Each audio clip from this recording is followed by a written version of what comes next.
Hello my dear friends, welcome back to our channel. This is Shalini. आज हम आपको पॉर थॉजिल movie के बारे में एक्सप्लेन करते हैं। मूवी की स्टार्टिंग में हमें दिखाते हैं कि दो पुलिस वाले रात में किसी जगह पर जंगल में पेट्रोलिंग कर रहे हैं। तभी अचानक उनकी गाड़ी खराब हो जाती है और उनमें से एक पुलिस वाला टॉयलेट जाने के लिए उतरता है और उसे वहीं एक लड़की की डेड बॉडी दिखती है। फिर थोड़ी देर बाद वहाँ पुलिस की टीम आ जाती है और जब ये लोग बॉडी को देखते हैं तो पता चलता है कि इसे बहुत ही बेरहमी से मारा गया है।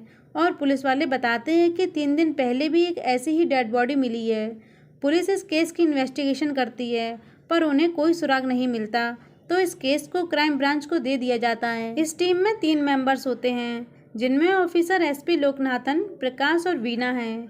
अब तीनों ही लड़की की बॉडी देखने के लिए मॉर्चरी जाते हैं तो डॉक्टर बताता है कि लड़की का गला स्टील के तार से दबाया गया है और ज़्यादातर सस्पेक्ट जब किसी का गला दबाता है तो वो पीछे से दबाता है, पर इस केस में ऐसा नहीं है। इसमें इस लड़की का गला आगे से दबाया गया और इसके बॉडी पर चोट का और कोई निशान नहीं है और ना ही उस टाइम इसने कोई नशीला पदार्थ लिया था। शायद जिसने इस लड़की को मारा है वो उसको जानने वाला था। अब एसपी लोकनाथन प्रकाश को मॉर्चरी रूम में बुलाता है तो प्रकाश डेड बॉडी को देखकर उल्टियाँ करने लगता है क्योंकि प्रकाश की नई जॉइनिंग हुई है और ये उसका पहला केस है। तो लोकनाथन प्रकाश से गुस्सा होने लगता है और कहता है कि अगर तुमसे केस हैंडल नहीं हो रहा तो तुम अपने घर चले जाओ।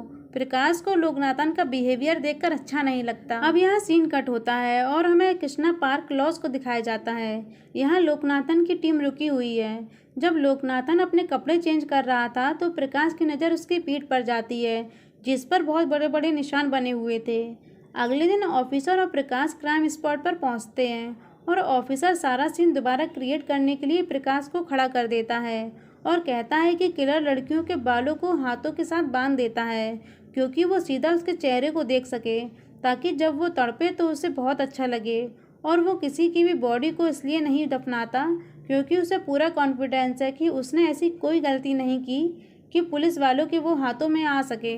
तभी वहाँ एक पुलिस वाला आता है और ऑफिसर को बताता है कि जंगल में एक और डेड बॉडी मिली है और इसे भी पहली लड़कियों की तरह ही मारा गया है। अब ऑफिसर और प्रकाश क्राइम स्पॉट पर पहुंचते हैं जहां ऑफिसर को पता चलता है कि इस लड़की का मर्डर 10 से 11 के बीच में हुआ है। कांस्टेबल प्रकाश को बताता है कि इस लड़की का नाम सयोनी है और इसकी उम्र 26 वर्ष है और ये एनजीओ के बच्चों को ट्यूशन पढ़ाती थी। आगे इन्वेस्टिगेशन के लिए प्रकाश एनजीओ जाता है जहां उसे पता चलता है कि सयोनी 8 बजे ही निकल गई थी पर उसकी स्कूटी बार बार बंद हो रही थी। अब प्रकाश पास के ही एक गैराज में जाकर सयोनी की फ़ोटो दिखाता है और सयोनी के बारे में पूछता है तो वहाँ काम करने वाला लड़का कहता है कि यहाँ ये कार का गैराज है, यहाँ 2 व्हीलर सही नहीं होते। तभी कांस्टेबल के पास स्कूटी की फ़ोटो आती है जो पर्पल कलर की है और उसका नंबर 3593 है। तभी प्रकाश की नज़र एक साइड में रखी स्कूटी पर जाती है जिसका यही नंबर है तो ये देखकर लड़का डर जाता है और कहता है कि मुझे इस स्कूटी के बारे में कुछ नहीं पता। फिर गैराज का मालिक आता है और बताता है कि कल रात एक लड़की स्कूटी लेकर आई थी और उसका इंजन खराब था तो वो स्कूटी सही कराने के लिए यहाँ डाल के चली गई। आगे हमें दिखाते हैं कि लोकनाथन कमिश्नर के ऑफिस जाता है और उनसे कुछ ऑफिसर्स और पेट्रोलिंग के लिए गाड़ी मांगता है। लोकनाथन बताता है कि किलर 20 से 30 साल की लड़कियों को ही मार रहा है और किलर की उम्र 30 से 35 साल है। अब कमिश्नर लोकनाथन के लिए पुलिस टीम भेज देती है तो लोकनाथन टीम के मेंबर्स को सिविल ड्रेस में रहने के लिए कहता है और अगर अब किसी भी लड़की की मिसिंग रिपोर्ट आती है तो सबसे पहले लोकनाथन के पास ही आनी चाहिए। अब हमें दिखाते हैं कि एक लड़की घर के बाहर कचरा फेंकने के लिए आती है। तभी उसके पीछे से एक आदमी आता है जिसे देखकर वो डर जाती है और यहाँ सीन कट हो जाता है। फिर थोड़ी देर बाद वीना लोकनाथन को कॉल करती है और बताती है कि एक जगह से लड़की की मिसिंग होने की रिपोर्ट आई है।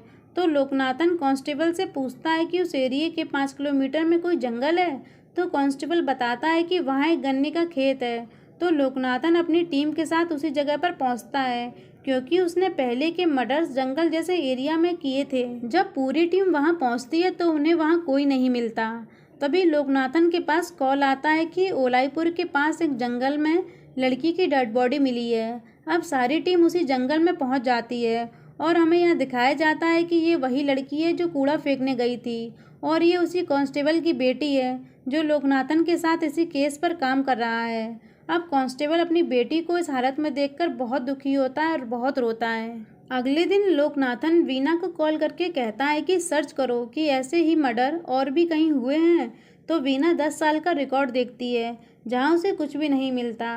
तभी प्रकाश लोकनाथन से कहता है कि उसने किसी बुक में पढ़ा था कि ज़्यादातर सीरियल किलर कुछ मर्डर करने के बाद 20 से 30 साल तक गैप लेते हैं और बाद में वो फिर से उसी पैटर्न में मर्डर करते हैं। फिर वीना और प्रकाश 20 से 30 साल का रिकॉर्ड चेक करते हैं।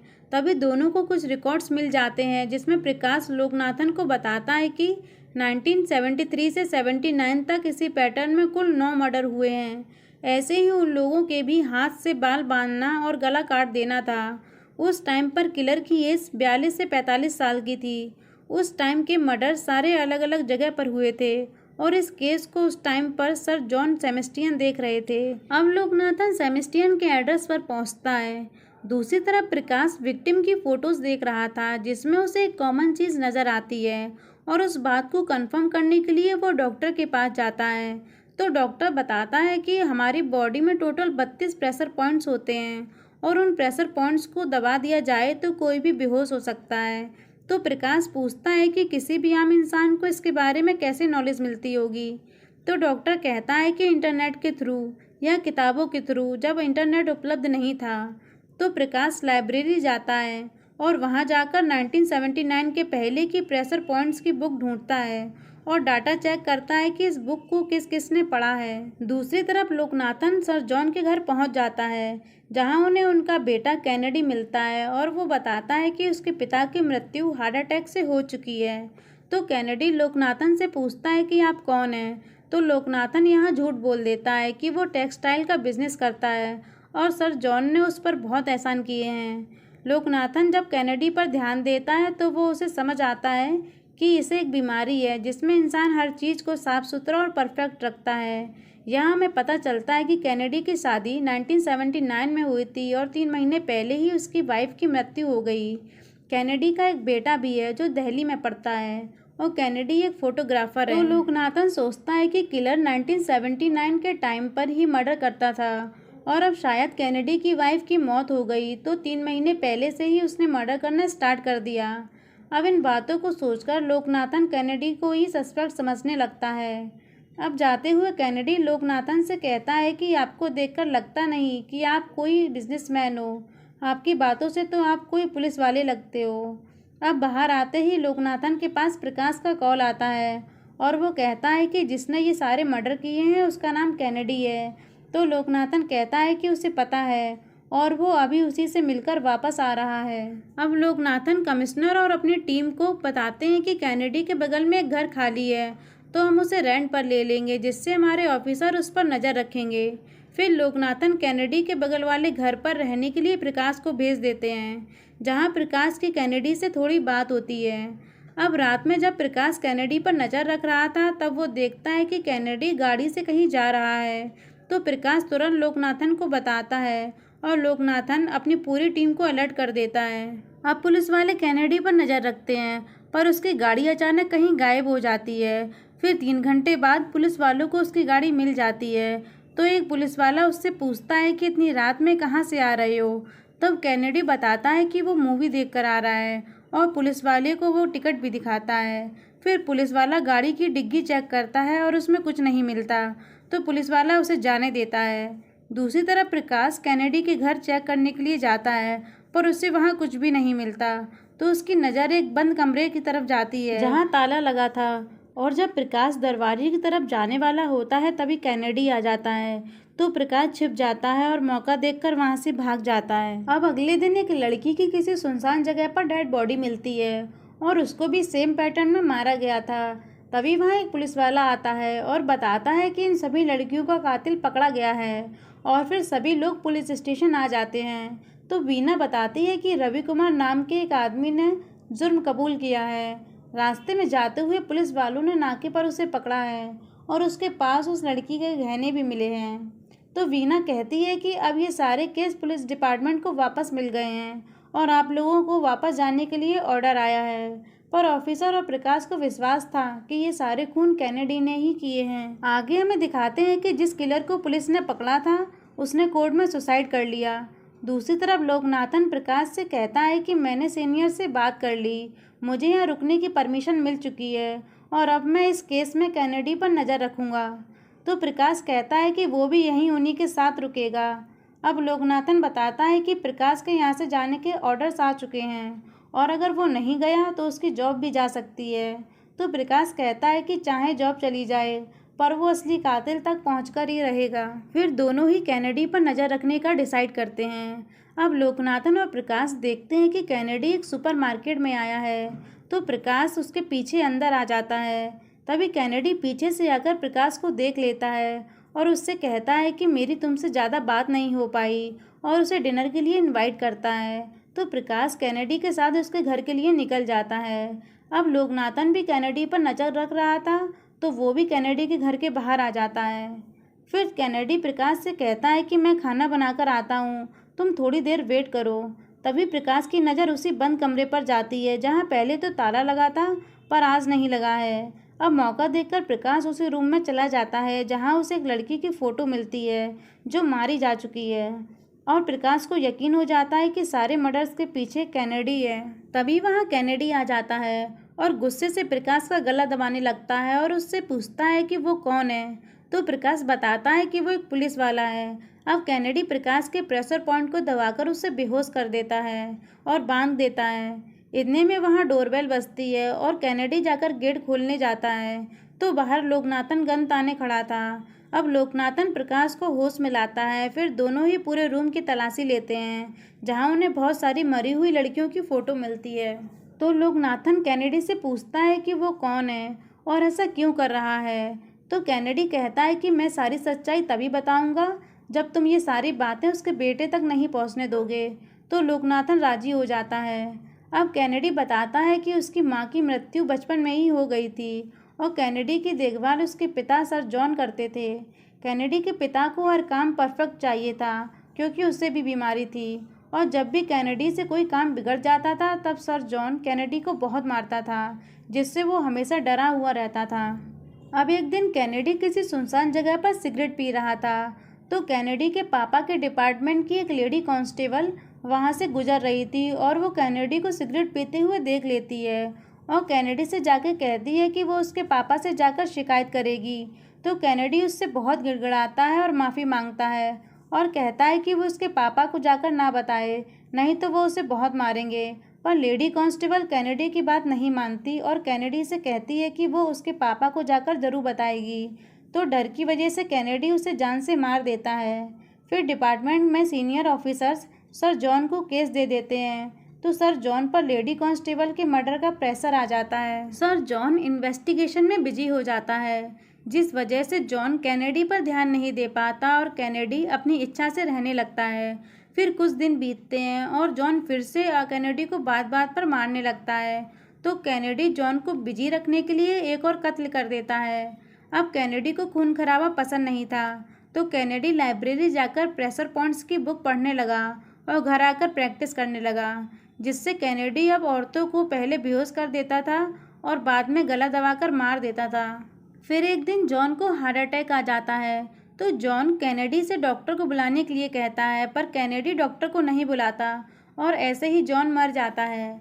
अब सीन प्रेजेंट में आता है और कैनेडी कहता है कि उसने ये सारे मर्डर सिर्फ अपने पापा की वजह से किए हैं ताकि वो बिजी रहें। तो प्रकाश कहता है कि कैनेडी के पिता के मरने के बाद भी मर्डर हुए हैं, तो वो मर्डर किसने किए। तो कैनेडी बताता है कि 2 साल पहले जब वो अपने बेटे से मिलकर घर वापस आ रहा था, तो उसे किसी ने घर में ही पकड़ लिया और उसके चेहरे पर पट्टी बांध दी और उसे उसी के मर्डर बताने लगा कि कैनेडी ने जितने भी मर्डर किए हैं वो उसने अपनी आंखों से देखे हैं। कैनेडी को पुलिस आज तक नहीं पकड़ पाई, इसीलिए वो इस तरीके को सीखना चाहता था। अब वो आदमी धमकाते हुए कैनेडी से उसका तरीका सीख लेता है और वहाँ से चला जाता है। तो लोकनाथन उस आदमी के बारे में कैनेडी से पूछता है, तो कैनेडी बताता है कि चेहरे पर पट्टी बंधे होने की वजह से वो उसका चेहरा नहीं देख पाया, पर उसे गाड़ी की आवाज़ याद है कि जब वो आदमी गाड़ी के रिवर्स करता है तो उसमें बच्चों वाली बंदूक की आवाज़ आती है। तभी प्रकाश को याद आता है कि जब वो सयोनी की इन्वेस्टिगेशन के लिए गया था तो वहीं के गैराज में उसने ये आवाज़ सुनी थी। अब कैनेडी खुद को एक रूम में बंद कर लेता है और कहता है कि उसके बेटे को इन सभी बातों के बारे में पता नहीं चलना चाहिए, और कहते हुए सिलेंडर ब्लास्ट कर देता है ताकि उसकी मौत एक्सीडेंट लगे। अब हमें किलर दिखाया जाता है और वो भी सयोनी के साथ एनजीओ में काम करता था। जब किलर घर आता है तब उसकी वाइफ उसे बहुत सुनाती है और ताना मारती है और उसी के सामने अपने बॉयफ्रेंड के साथ घूमने चली जाती है। फिर किलर अपने रूम में जाता है और एक तकिए पर अपना सारा गुस्सा निकाल देता है, और ये बाहर की औरतों को इसलिए मार देता था क्योंकि इसमें खुद की वाइफ को कुछ भी कहने की हिम्मत नहीं थी। फिर लोकनाथन और प्रकाश किलर के घर पहुंचते हैं, तब किलर वहां नहीं था। फिर प्रकाश उन लड़कियों की फ़ोटो देखता है जिसमें वो मुस्कुरा रही थी, और वहीं उसकी वाइफ की भी फ़ोटो देखता है जिसमें वो भी मुस्कुरा रही थी और उसके चेहरे पर डिम्पल आ रहे थे। तभी प्रकाश को समझ आता है कि उन फोटोज़ में भी उन लड़कियों के चेहरे पर डिम्पल हैं। तभी वहाँ इन लोगों को एक कॉफ़ी शॉप का बिल मिलता है जिसमें किलर डेली वहाँ जाता था। अब प्रकाश और लोकनाथन उस कॉफ़ी शॉप के लिए वहाँ से निकल जाते हैं। कॉफ़ी शॉप पर पहुंचकर लोकनाथन और प्रकाश को पता चलता है कि वो एक कॉर्नर वाली टेबल पर आकर डेली बैठता था। तभी लोकनाथन की नज़र सामने लगे एक पोस्टर पर जाती है जिसमें एक सेलिब्रिटी की फ़ोटो है और उसके चेहरे पर भी डिम्पल हैं। तो लोकनाथन समझ जाता है कि उसका अगला टारगेट यही है। फिर लोकनाथन प्रकाश को वहीं रुकने के लिए कहता है और उस लड़की को बचाने के लिए वहाँ से निकल जाता है, और उसे वहाँ पहुँचकर पता चलता है कि ये लड़की तो आज ही बाहर से आई है। तो लोकनाथन समझ जाता है कि उसका अगला टारगेट कोई और है। दूसरी तरफ जब प्रकाश कॉफ़ी शॉप में बैठा था तो उसके सामने लॉज दिखता है जिसमें उसकी टीम रुकी थी और उसी में वानी भी रुकी थी, और प्रकाश को याद आता है कि वानी के चेहरे पर भी डिम्पल आते हैं, मतलब वो किलर यहाँ से वानी पर नज़र रख रहा था। अब हमें दिखाते हैं कि किलर वानी के पास पहुँच जाता है और उसके सामने तबीयत खराब होने का बहाना करने लगता है और कहता है कि उसकी गाड़ी में दवाई रखी है, तुम जाकर ले आओ। तो वानी दवा लेने के लिए चली जाती है। तभी वानी को प्रकाश कॉल करता है और उसे सारी बातें बता देता है, और जब तक प्रकाश होटल के बेसमेंट में पहुंचता है तब तक किलर वानी को लेकर वहां से चला जाता है। पर प्रकाश और लोकनाथन उस किलर की गाड़ी को देख लेते हैं और उसका पीछा करते हैं। अब किलर वानी को एक जगह पर लाकर उसके हाथ बालों से बांध देता है। तब तक लोकनाथन और प्रकाश भी वहां पहुंच जाते हैं और उन सभी के बीच फाइट स्टार्ट हो जाती है। अब किलर लोकनाथन के प्रेशर पॉइंट दबाकर उसे बेहोश कर देता है और उसकी गन लेकर प्रकाश पर चलाने लगता है। अब प्रकाश खुद को बचाने के लिए छिप जाता है। तभी किलर से गन स्टॉक हो जाती है और किलर उसे रिलोड नहीं कर पा रहा था। तो प्रकाश किलर से कहता है कि अब ये गन नहीं चलेगी। तो किलर गुस्से से गन को प्रकाश की तरफ फेंक कर मारता है। तो प्रकाश कैच कर लेता है और रिलोड कर देता है और किलर को मार देता है। फिर सभी हॉस्पिटल पहुंचते हैं और अपना इलाज कराते हैं। अब हमें यह पता चलता है कि यह प्रकाश वापस नहीं जाएगा और ऑफिसर के साथ ही दूसरे केस सॉल्व करेगा, और बस यही मूवी का एंड होता है। अगर आपको मेरा एक्सप्लेनेशन पसंद आया हो तो प्लीज़ चैनल को लाइक करें और सब्सक्राइब करें। मिलते हैं फिर एक नई मूवी के साथ, तब तक अपना ख्याल रखिएगा। Okay, bye bye.